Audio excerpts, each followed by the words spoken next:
Bonjour à toutes et à tous, ravi de vous retrouver pour ce nouveau journal. Au sommaire de cette édition, placé sous le signe de la rentrée et de plusieurs grandes premières. Ce matin, les classes de petite section accueillaient leurs tout nouveaux élèves. Un moment parfois difficile, aussi bien pour les enfants que pour leurs parents. Entre rire et larmes, nous avons suivi une classe dans le sud du département.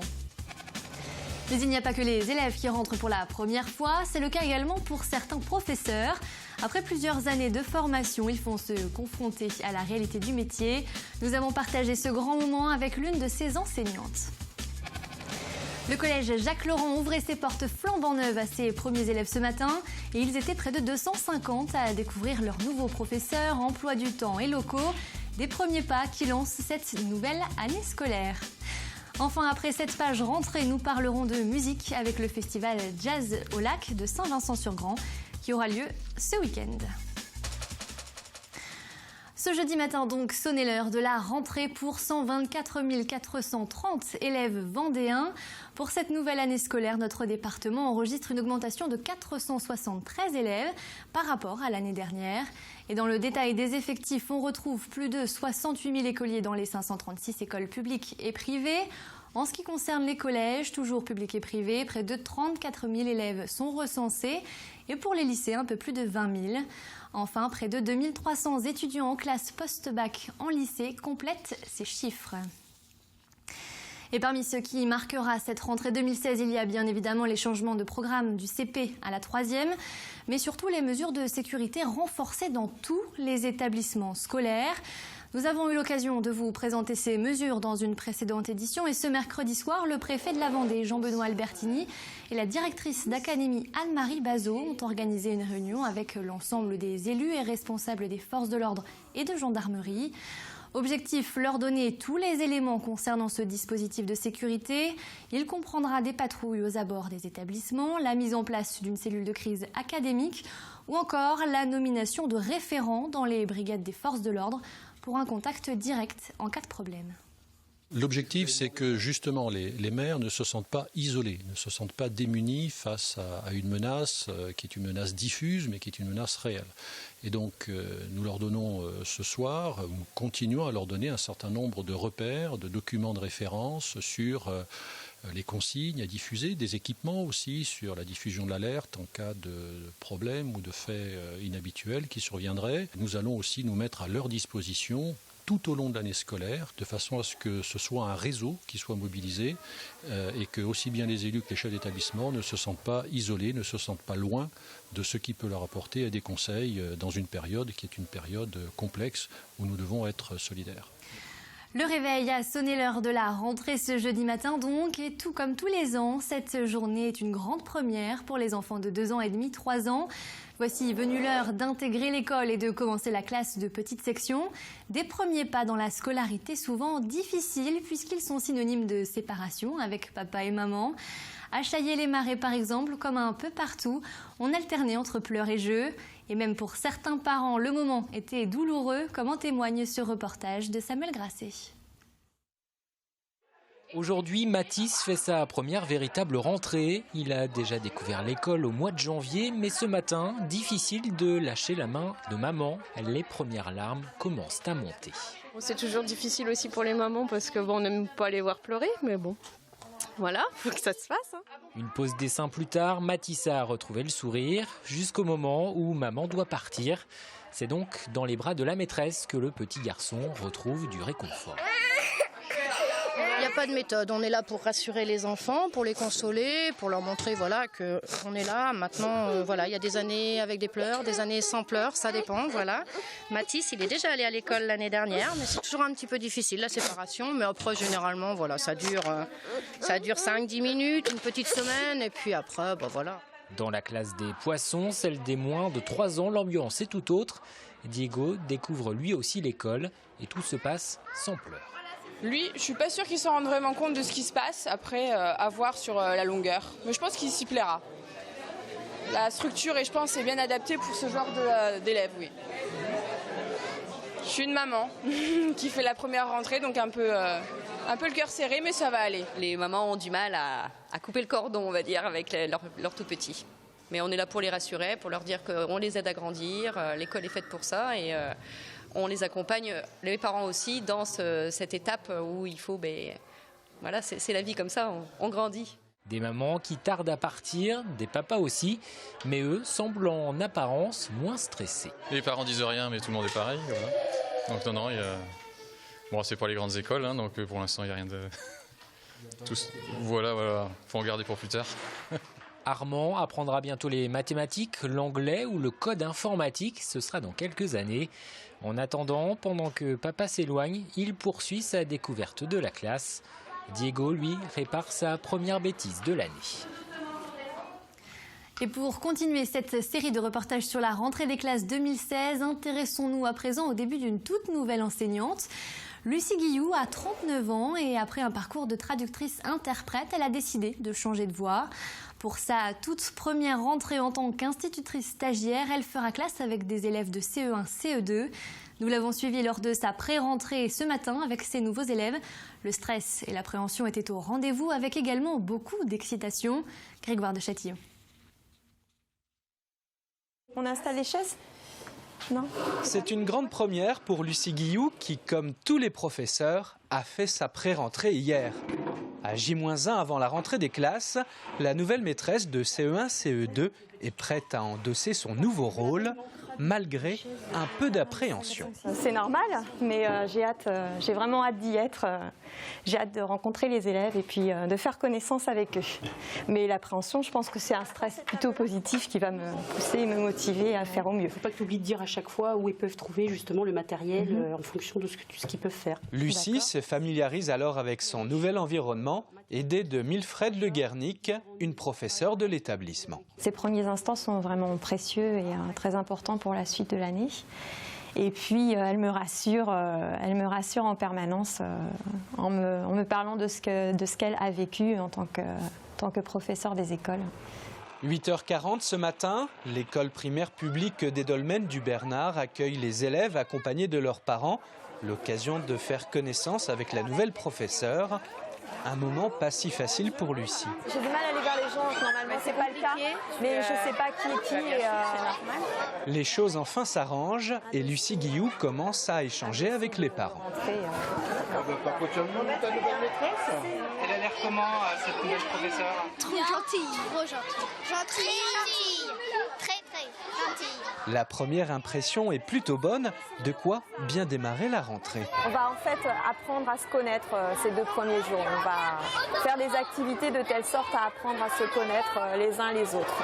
Vous vous mettez par 2 là? Vous mettez par 2? La nouvelle professeure va enfin concrétiser son nouveau choix de vie, transmettre et éveiller la curiosité de ses élèves. Une évidence pour cette nouvelle venue dans l'éducation nationale.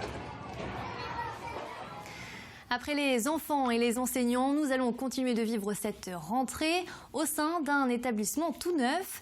Depuis le début de la semaine, nous suivons les premiers pas du collège Jacques-Laurent dans la Motte-à-Char. Et ce matin, les 4 niveaux de classe se sont retrouvés pour prendre possession des lieux.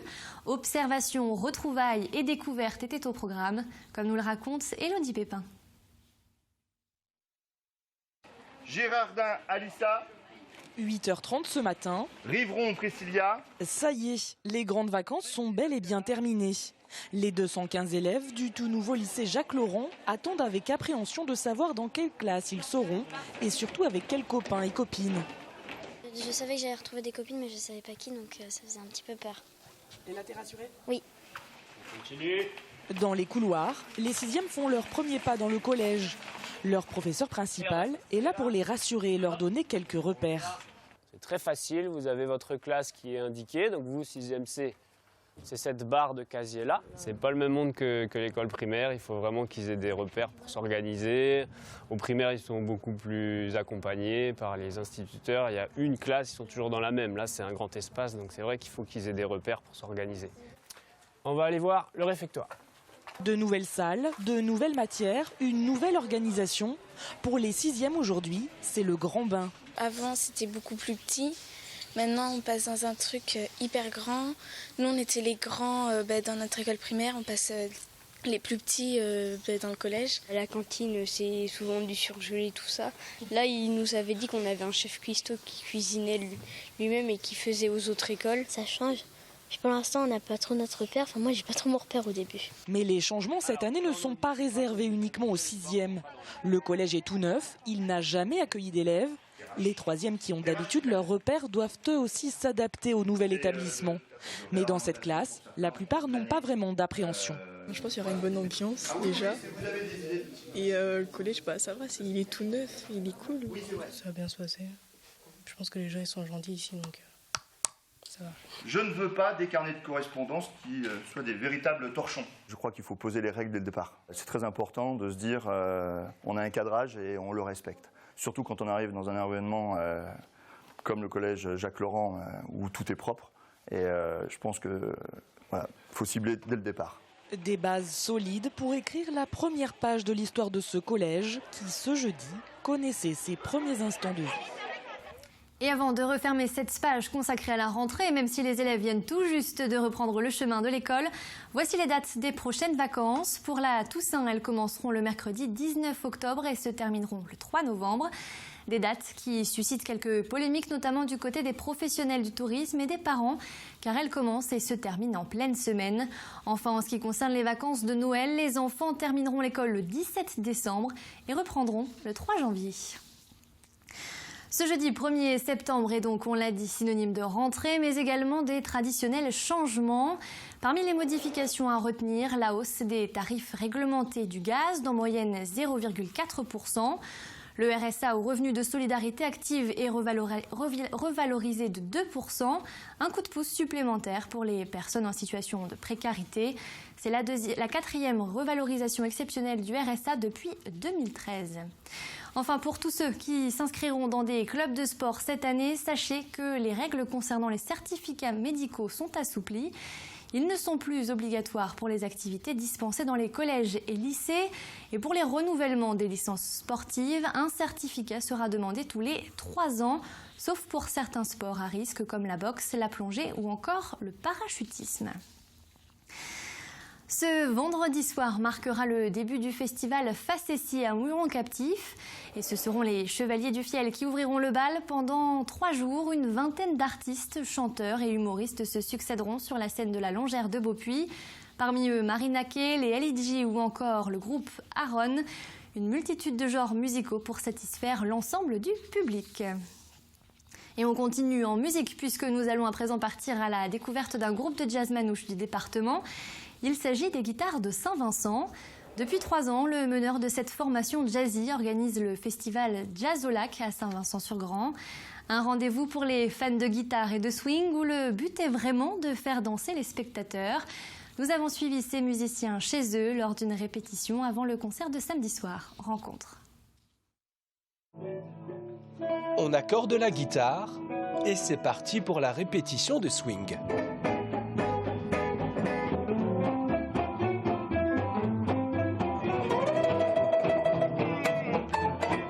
Depuis maintenant 3 ans, grâce à Bruno Casti, le leader du groupe, les Guitares de Saint-Vincent distillent leur jazz manouche avec du swing à l'état brut.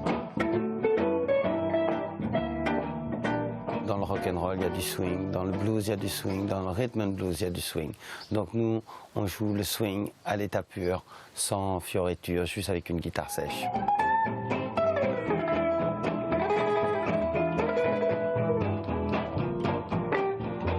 Normalement, quand on joue vraiment du swing, au bout de 15 secondes, 20 secondes, si ça swing, déjà tous les gens ils tapent du pied.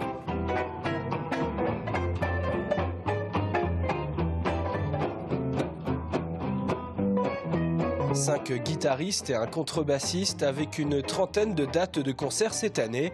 Le groupe vendéen qui prend son envol est d'abord un groupe d'amis. De toute façon, dans la musique, s'il n'y a pas déjà ce noyau, c'est extrêmement compliqué.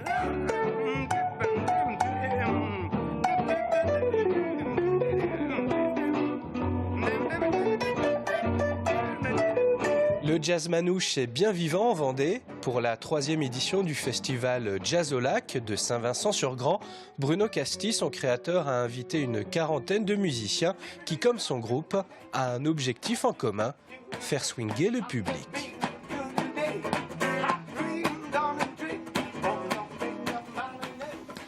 Pour Pour les fans de jazz, donc, le rendez-vous est prévu ce samedi 3 septembre à partir de 14h sur l'esplanade du lac de Saint-Vincent-sur-Grand.